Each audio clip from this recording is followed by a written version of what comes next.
Jesus was with his disciples. Once Greeks came to see him. యేసుక్రీస్తు తన శిష్యులతో కూడా ఉన్నటువంటి సమయంలో గ్రీసు దేశస్థులు ఆయనను చూడడానికి వచ్చారు. That we see in 12th chapter of John. అది మనం యోహాను సువార్త 12వ అధ్యాయంలో చూడగలుగుతాము. Disciples said, Greeks came to see you. అప్పుడు శిష్యులు యేసయ్య యొద్దకు వచ్చి గ్రీసు దేశస్థులు మిమ్మల్ని చూడడానికి వచ్చారు అని చెప్పారు. But what was his response? మరి ఆ సమయంలో యేసయ్య యొక్క స్పందన ఏ రీతిగా ఉంది? If we are in his place, ఒకవేళ మనమే గనక యేసయ్య స్థానంలో ఉన్నట్టయితే what we would do? మనము ఏం చేసేవారము? We try to give respect to them. మనము వారికి ఎంతో గౌరవం ఇవ్వడానికి ప్రయత్నించేవారము. Oh, these people, they came to see me. ఓ వీరు గ్రీసు దేశస్థులు, వీరు నన్ను చూడడానికి వచ్చారు, I must give some respect to them. కాబట్టి నేను వారికి ఖచ్చితంగా గౌరవం ఇవ్వాలి. See, what was his response? కానీ యేసయ్య యొక్క స్పందన ఏ రీతిగా ఉంది? మరి He said, యేసయ్య చెప్పారు, unless a grain falls into the ground and die, it abides alone. అప్పుడు యేసయ్య వారితో, ఒక గింజ, గోధుమ గింజ భూమిలో పడి చావకుంటే గనక అది ఒంటిగానే మిగిలిపోతుంది అని చెప్తున్నారు. But when it dies, it bears much fruit. కానీ అది చచ్చిన ఎడల విస్తారంగా ఫలించును. We see in 24th verse. యోహాను సువార్త 12:24. గోధుమ గింజ భూమిలో పడి చావకుండిన ఎడల అది ఒంటిగానే ఉండును, అది చచ్చిన ఎడల విస్తారముగా ఫలించును. That was his response. అది యేసయ్య యొక్క స్పందన వారితో. He never turned to them, he never went to them, he never put a step towards them. అంతేగాని వారు వచ్చారు అనగానే యేసయ్య వారి వైపు తిరగలేదు, వారి వైపు అడుగులు వేయలేదు, వారికి ఏదో చెయ్యాలి అనేది ఏది లేదు. He says, I must die. అదేం సూచిస్తుంది? నే ఖచ్చితంగా చావాలి అనే విషయము ఆయన చెప్తున్నారంటే అదేం సూచిస్తుంది? You want to see me? మీరు నన్ను చూడాలి అని అనుకుంటున్నారు. I'm a person who must die. నేను ఒక వ్యక్తిని, చనిపోవలసిన వ్యక్తిని. If I die, ఒకవేళ నేను చనిపోతే I can bear much fruit. అప్పుడు నేను మరి ఎక్కువగా ఫలించగలుగుతాను. That was his response. అది యేసయ్య యొక్క స్పందన. The disciples were puzzled. దాన్ని బట్టి శిష్యులకు ఏమీ అర్థం కావట్లేదు, కలవరంతో. What is this? What is this? The response of our master. ఏంటి మన యజమానుడైన యేసయ్య నుంచి ఏంటి ఈ స్పందన అని వారికి ఏం తోచట్లేదు. He never greeted them. ఆయన వారిని పలకరించలేదు. He never went forward to meet them. వారిని కలవడానికి ముందుకు వెళ్ళిపోలేదు. He didn't even care for them. వారి ఎడల ఏ మాత్రము లక్ష్యమే ఉంచలేదు యేసయ్య. He spoke about himself. ఆయన కేవలము ఆయన చేయవలసిన ఆయన గూర్చి ఆయన స్పష్టంగా చెప్పారు. What will be your response when others come to you? ఇతరులు మీ యొద్దకు వచ్చినప్పుడు మరి మీ స్పందన ఏ రీతిగా ఉంటుంది? Are you appearing as though you must die? You must die one day. మీరు కూడా నేను ఒక రోజు చావవలసిన వ్యక్తినే అన్నట్టుగా వారికి కనబడుతున్నారా? But you are not like that. అలా లేరు మీరు. You behave as though you live 100 years. మీరేదో 100 సంవత్సరాలు బతికేస్తాను అన్నట్టుగానే ఇతరులకు కనబరుచుకుంటున్నారు. You never show others that you will die tomorrow. అంతేగాని రేపే నేను చనిపోయే దినము అన్నట్టుగా మీరు ఎంత మాత్రం కనబడట్లేదు. There is so much foolishness in you. ఎంతో అవివేకం అనేది మీలో ఉంది. There is so much darkness in you. మీలో ఎంతో చీకటి ఉన్నది. There is no light at all in you. నీలో ఎంత మాత్రం వెలుగు లేనే లేదు. You are behaving as the devilish person. ఒక దురాత్మకు సంబంధించినటువంటి వ్యక్తిగా నువ్వు వ్యవహరిస్తూ ఉన్నావు. You talk and talk and talk. I must build this, that. I must build this. I must do that. I must do this. నేను ఇది కట్టాలి, అది నిర్మించాలి, ఇది చేయాలి, అది చేయాలని వాటి గురించి ఎంతగానో సంభాషిస్తూ ఉన్నావు. I must get my son married. నేను నా కుమారుడి యొక్క వివాహమును జరిగించాలి. For that I am making merry arrangements. దాని కొరకు ఎన్నో ఆ కార్యాలు నేను జరిగిస్తూ ఉన్నాను. I must buy a land. నేను ఒక స్థలం కొనాలి. What is this? ఏంటి ఇది? Don't you know that you have to die today or tomorrow? మీరు ఈ దినమా లేదా రేపు చావవలసిన వ్యక్తులే అని మీరు గ్రహించట్లేదా? Your words show that you are a mad person. నీ మాటలే నువ్వు ఒక వెర్రి వ్యక్తివి అనే విషయాన్ని బయలుపరుస్తున్నాయి. You are a foolish person. నీవు అవివేకివి. There is much foolishness in you. ఎంతో అవివేకము నీలో ఉంది. There is no wisdom in you. ఎలాంటి జ్ఞానము నీలో ఎంత మాత్రం లేదు. Jesus is full of wisdom. యేసుక్రీస్తు జ్ఞానంతో పూర్ణమైన జ్ఞానంతో నింపబడ్డారు. You have come to a dead man. మీరు ఒక చావవలసిన వ్యక్తి వద్దకే వచ్చారు. Do you have that attitude? మీకు అలాంటి వ్యవహార శైలి ఉన్నదా మరి? You think tomorrow you will live and you will live in sin. మీరు రేపు జీవిస్తాను అనే తలస్తారు, కానీ పాపంలోనే జీవిస్తారు. You have many connections with so many people. ఎంతో మందితో మీకు ఎన్నో సంబంధాలు ఉన్నాయి. And you wanted to sin with those people. ఆ వ్యక్తులతో మీరు పాపం చెయ్యాలి అని అనుకుంటున్నారు. You want to make fun with those people. వారితో సంతోషించాలి అని తలస్తూ ఉన్నారు. You want to make merry with them.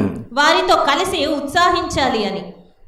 You are thinking of your own attitudes and you have own purposes and plans. మీకు మీ స్వంత ఉద్దేశాలు, ప్రణాళికలు, మీ వ్యవహారాలు మీకే ఉన్నాయి. What is Jesus? We see in Colossians 2nd chapter. కొలసీలకు రాసిన పత్రిక 2వ అధ్యాయంలో మనం ఏం చూస్తున్నాం? And verse 9. 9వ వచనము. We see in him dwells the Godhead. 9వ వచనం. ఏలయనగా దేవత్వము యొక్క సర్వ పరిపూర్ణత శరీరముగా క్రీస్తునందు నివసించుచున్నది. The Godhead dwells in him. దేవత్వం యొక్క సర్వ పరిపూర్ణత క్రీస్తునందు నివసిస్తుంది. And 10th verse. 10వ వచనము. మరియు ఆయన యందు మీరును సంపూర్ణులై ఉన్నారు. ఆయన సమస్త ప్రధానులకును అధికారులకును శిరస్సై ఉన్నాడు. He is the head of principalities and powers. ఆయన ప్రధానులకు అధికారులకు అందరికీ సైతము శిరస్సుగా ఉన్నాడు. Fullness of Godhead. ఆ యొక్క దేవత్వం యొక్క సర్వ పరిపూర్ణతతో ఆయన ఉన్నాడు. Such a savior we have. అలాంటి రక్షకుని మనం కలిగి ఉన్నాము. How he was behaving.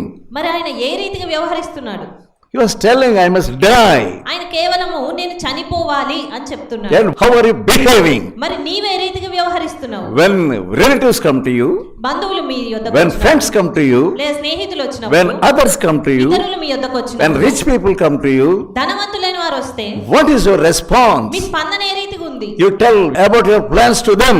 మీ ప్రణాళికలన్నిటి గురించి వారితో మాట్లాడుతూ ఉంటారు. One rich man was telling within himself, ఒక ధనవంతుడు తనలో తానే ఆలోచించుకుంటున్నాడు. I got much harvest this year. ఈ సంవత్సరము నాకు ఎంతగానో పంట పండింది. What was he thinking? అతను మనసులో ఏమని తలస్తున్నాడు? I will remove my bonds. నేను నా యొక్క కొట్లను విప్పేస్తాను. I will make them bigger and bigger. ఇంకా పెద్దవి, వాటికంటే పెద్దవైనటువంటి కొట్లను నేను నిర్మిస్తాను. And tell my soul, అప్పుడు తన మనసుతో చెప్పుకుంటాను, oh my soul, ఓ నా ప్రాణమా, you have got much to eat and drink and be merry. తినుటకు త్రాగుటకు విస్తారమైనటువంటి ధనము లేదా సంపదన పొందుకున్నావు. Be merry, be merry. కాబట్టి సంతోషించు నా ప్రాణమా అని. That night God came to him. ఆ రాత్రి మరి దేవుడు ఆ వ్యక్తి యొద్దకు వచ్చి అడుగుతా ఉన్నాడు, You fool, ఓ అవివేకి, tonight ఈ రాత్రి I require your soul. నేను నీ యొక్క ఆత్మను తీసుకుంటాను. What will happen to all these things? మరి నీవు సమకూర్చుకున్నటువంటి ఆ విస్తారమైన సంపద విషయం ఏం చేస్తావు? Many people's mind is on money. చాలా మంది మనసులు ధనం మీద Many ఉంటాయి. people's mind is in bank balance. ఆ యొక్క బ్యాంక్ బ్యాలెన్స్ మీద వారి మనసులు ఉంటాయి. Many people's minds are in fixed deposits. వారి ఫిక్స్డ్ డిపాజిట్స్ పైన వారి హృదయాలన్నీ ఉంటున్నాయి. They are not at all Christians. వారు క్రైస్తవులు ఎంత మాత్రం కాదు. They are fools. వారు కేవలం అవివేకులు. God calls them fools. దేవుడు వారిని వెర్రివాడా అని Are పిలుస్తాడు. you a fool in the sight of God? దేవుని దృష్టిలో నీవు కూడా ఒక అవివేకిగానే ఉన్నావా? Hebrews 4th chapter verse 1. హెబ్రీలకు రాసిన పత్రిక 4వ అధ్యాయము 1వ వచనము. ఆయన యొక్క విశ్రాంతిలో ప్రవేశించుదమను వాగ్దానము ఇంకా నిలిచి ఉండగా మీలో ఎవడైనను ఒకవేళ ఆ వాగ్దానం పొందకుండా తప్పిపోవునేమో అని భయం కలిగి ఉందము. So you don't have fear. మీకు అలాంటి భయం లేదు. Those people, they had promise అక్కడ ఉన్న వారికి వాగ్దానం ఉన్నది. that God would take them to the promised land. దేవుడు వారిని వాగ్దానం చేసినటువంటి స్థలంలోనికి తీసుకువెళ్తాను అని చెప్పబడిన వాగ్దానం ఉంది. That promise was there. ఆ వాగ్దానం వరకు ఉంది. That thereafter he again sworn that he would not allow them. ఆ తర్వాత తిరిగి వారితోనే ఆయన ప్రమాణం చేశాడు, మిమ్మల్ని నేను ఎంత మాత్రం అనుమతించను అని. Because their heart was not in God. ఎందుకంటే వారి హృదయము దేవుని యందు లేదు. You may have plenty of promises, మీకు కూడా ఎన్నో వాగ్దానాలు ఉండి ఉండవచ్చు, but you don't have the fear of God. కానీ మీకు దేవుని భయం లేదు. You don't have faith in God. దేవునిలో విశ్వాసం లేదు. All your talk with your son and daughter, they are not of faith. మీరు కుమారులు కుమార్తెలతో వస్తా ఉన్నారు కానీ వారు విశ్వాసంలో లేరు. With your relatives and friends, మీ బంధువులతో లేదా స్నేహితులతో వచ్చినప్పుడు your conversation is not with faith. వారితో సంభాషణ అనేది విశ్వాస సహితంగా ఎంత మాత్రం లేదు. They had promised, but they did not enter into the promised land. ఇక్కడ వీరికి చూస్తే వారికి వాగ్దానం ఉన్నది, అయినప్పటికీ కూడా వారు వాగ్దాన భూమిలోనికి ప్రవేశించలేదు. The Bible was warning us also. వాక్యము మనల్ని సైతం హెచ్చరిస్తూ Though ఉంది. they had promised, వారికి వాగ్దానం ఉన్నప్పటికీ కూడా God sworn that He would not allow them to into the promised land. దేవుడు వారిని వాగ్దాన భూమిలోకి ఎంత మాత్రం ప్రవేశించను అన్న ప్రమాణం కూడా చేశాడు. Philippians 2nd chapter ఫిలిప్పీలకు రాసిన పత్రిక 2వ అధ్యాయము and verse 12. 12వ వచనము. With fear and trembling we have to work out our salvation. భయముతోను వణుకుతోను మీ సొంత రక్షణను There is no కొనసాగించుకోండి. fear at all in you. కానీ మీలో ఏ భయము లేదు. It is devilish boldness అది కేవలము దెయ్యం ఇచ్చేటువంటి that ధైర్యం. is making you bold and bolder. ఆ దయ్యమే నిన్ను మరి ఎక్కువ ధైర్యవంతురాలుగా You చేస్తావు. don't have the fear of God at all. మీలో దేవుని వాక్యం ఎడల భయం ఎంత You మాత్రం లేదు. don't have the fear of the word of God. మీకు దేవుని వాక్యంని బట్టి భయం ఎంత మాత్రం లేదు. How long you will be like this? ఎంతకాలం ఈ రీతిగా ఉంటారు? 1 Corinthians 3rd chapter 16th verse. మొదటి కొరింథీ No, you 3వ not. అధ్యాయము 16వ వచనం. Know ye not that ye are the temple of the holy God, మీరు దేవుని ఆలయమై ఉన్నారనియు and the Spirit of God dwells in you. దేవుని ఆత్మ మీలో నివసించుచున్నాడనియు మీరు ఎరుగరా? You are the house of God. మీరు దేవుని ఆలయము. If you are the house of God, ఒకవేళ మీరే ఆ దేవుని ఆలయం అవుతున్నప్పుడు the words of Jesus must come out of your mouth. మీలో నుండి మీ నోటి గుండా యేసుక్రీస్తు చెప్పిన మాటలు మీ నోటి గుండా రావాలి. If anybody comes to you, ఒకవేళ ఎవరైనా మీ యొద్దకు వస్తే are you telling like this? మీరు వారికి ఈ రీతిగా చెప్పగలుగుతున్నారా? Today or tomorrow I will die. ఈ రోజో రేపో నేను చనిపోతాను, I am a dead man. నేను ఒక చచ్చిన I వ్యక్తిని, cannot do all these things without His will.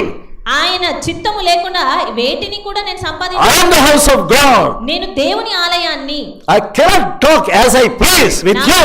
నాకు ఇష్టం వచ్చిన రీతిగా నేను నీతో ఎంత మాత్రం You మాట్లాడలేదు. are making alliance with all other people. మీరు ఇతర అందరితో కూడా సంబంధ బాంధవ్యాలను You are కలుపుకుంటున్నారు. thinking, you are talking as though you are a zamindar. మీరేదో జమీందారులు అన్న రీతిగా మాట్లాడుతూ ఉన్నారు. How are you talking like that? ఏ రీతిగా మాట్లాడగలుగుతారు? There is no fear of God in you. మీలో దేవుని భయమే ఎంత There is no trembling in you. మీలో వణుకు లేదు. Here Paul says, work out your salvation with fear and trembling. ఇక్కడ పౌలు చెప్తా ఉన్నాడు, భయముతో వణుకుతో మీ రక్షణను కొనసాగించుడి. I am in you. నేను మీలో ఉన్నాను. If Jesus is there in you, ఒకవేళ యేసుక్రీస్తు మీలో ఉన్నట్టయితే your words must be the words of Jesus. మీ మాటలు యేసు చెప్పిన మాటలే అయి ఉంటాయి. You must tell them, I don't have my own plans. మీరు వారితో చెప్పగలుగుతారు, అప్పుడు నాకు నా స్వంత ప్రణాళికలు ఏమీ లేవు. What Jesus says, I will do. యేసుక్రీస్తు ఏం చెప్తారో అదే నేను You చేస్తాను. must talk as Jesus talked. యేసుక్రీస్తు ఇక్కడ ఏ రీతిగా మాట్లాడారో ఆ రీతిగా మీరు మాట్లాడగలగాలి. Matthew 18th chapter మత్తయి సువార్త 18వ అధ్యాయం and 20th verse. Where 2 or 3 gathered in my name, ఇద్దరు ముగ్గురు నా నామమున ఎక్కడ కూడి ఉందురో I am there. అక్కడ నేను వారి మధ్య ఉందును. Your wife and you, when you are talking, నీ భార్య నీవు మాట్లాడుకుంటున్నటువంటి and సమయంలో with your son, లేదా నీ కుమారునితో with your relative, నీ బంధువులతో, don't you know that God is there as Christians? ఒక క్రైస్తవులుగా దేవుడు మీ మధ్య ఉన్నాడు అనేది మీకు అర్థం కావట్లేదా? Don't you realize that Jesus is there amongst you?